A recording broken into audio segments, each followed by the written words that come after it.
smartphone radiation is harmful, but few want to believe it. Concerned about laptop radiation? Well, you should be. Cell phones do seem to have some mysterious effect on the brain. Guys, I had no idea that I'd been exposed to this unseen radiation, EMR, without even realizing it. So I've got to find out some more information, and I've got to find somebody who knows what they're talking about. Firstly, thank you for taking time out of your busy schedule to see me today. You're welcome. I'm actually here to ask you some questions about EMR. Sure, let me share with you some information. So when we look into electromagnetic radiation, we need to understand there's so many components to it. The first thing we need to see is, of course, the ionizing radiation, which we refer to like nuclear exposure, space exposure, where these kind of ionizing radiation can be dangerous. Even also the usage of like X-ray. And then there's another component which is less harmful, but we cannot rule it out, which is non-ionizing radiation. These come from our phones, laptops, our microwave, and even our Wi-Fi. But you must know something, that there's something called as rouleau formation, where red blood cells start to stack on each other. So if you see there are blood vessels, there are many branches in them. Okay. So then you have red blood cells traveling inside. And imagine this is a red blood cell, and they start to form clumps or stagnation. They start to stack among each other. So what happens is, due to the presence of iron inside red blood cells, they are rich in ferrite, magnets or electromagnetic radiation increase or makes their charge more positive, and they start to stack.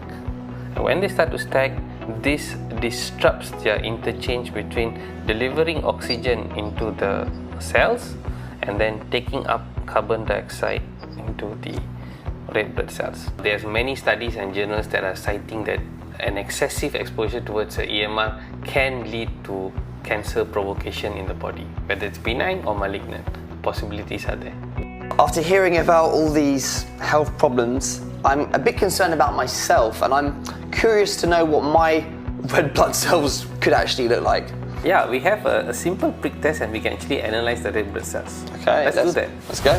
Being always on the phone and my laptop for work and learning about the health effects of EMR is beginning to worry me. So let's find out what my results of my blood test are, as suggested by Dr. Roland.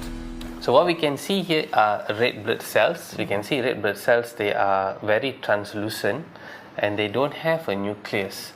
And we can see beautifully the red blood cells moving around in the matrix. So my question to you is, how long since you were away from your phone?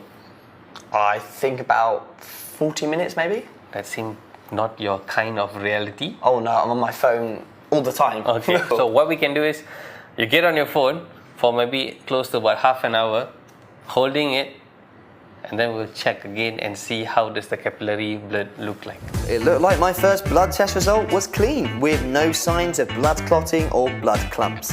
But would just 30 minutes of cell phone usage really do any harm at all to my body? I hope not. Let's find out. Okay, let's have a look. So you can see all the cells now being stacked. See, all of them are, we cannot see those loose cells. You can see most of the cells now all stacked. Clumped up together, right? Exactly. Just look at that. The big message is always to try to reduce our exposure. It's almost impossible not to use, but try to be a bit more cautious in the usage. So the thing is, I know you say it's better to reduce. It's impossible for somebody like me, and I'm sure there's lots of people out there that also need to be holding their phones. So is there anything I can do? This is the device that can actually help harmonize your electromagnetic frequency wave. And you want to see how it works? Sure. Come. With the environment harmonizer turned on beside me, Dr. Roland and I proceeded to do a third blood test to see just how well this technology supposedly suppresses EMR. Okay, so this looks completely different to the last test, doesn't it? Yep. Clearly looks different, lesser rule of formation. Okay, well, thank you so much for introducing me not only into the health factors we need to be aware of when it comes to using devices, but also thank you for showing me a solution that can eliminate that.